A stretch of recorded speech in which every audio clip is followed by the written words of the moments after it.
here in the Mojave Desert for the 2019 Honda CRF450X Intro. It's pretty awesome to see what they came up with for the new bike. It's pretty much exactly what everyone's been asking for. It's actually a really good modern day version of the 450X.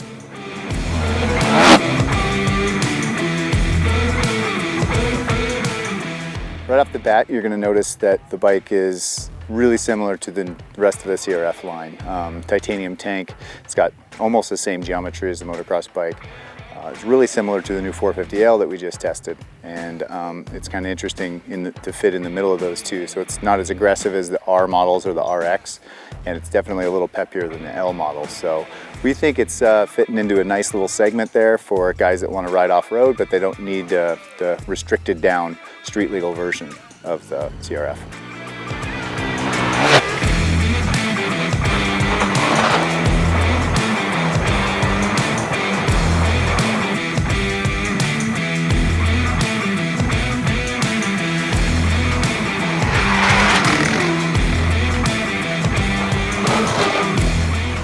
Bike's all new from the ground up. It's got a new chassis, all new engine, 6-speed transmission, and we rode it out here in the desert and very impressed with the bike on our first day of riding it. Some of the really cool features on this new generation 450X is the digital computer that it has.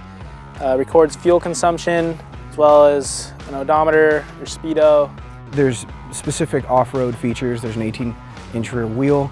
It has lights front and rear. It has a kickstand. A big part of it is that 6-speed wide ratio transmission in the bike, and we're so excited to get on that sucker. I mean, the green sticker combined with that, we're able to hit just basically all the trails year round.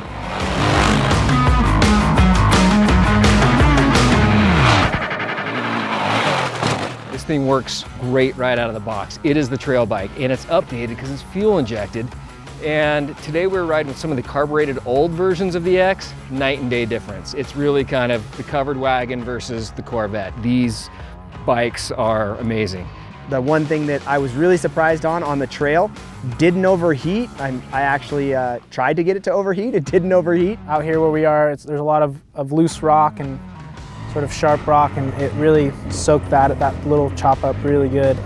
We rode quite a bit of whoops as well. I never once got swapped out or anything, and the thing really tracked straight and smooth.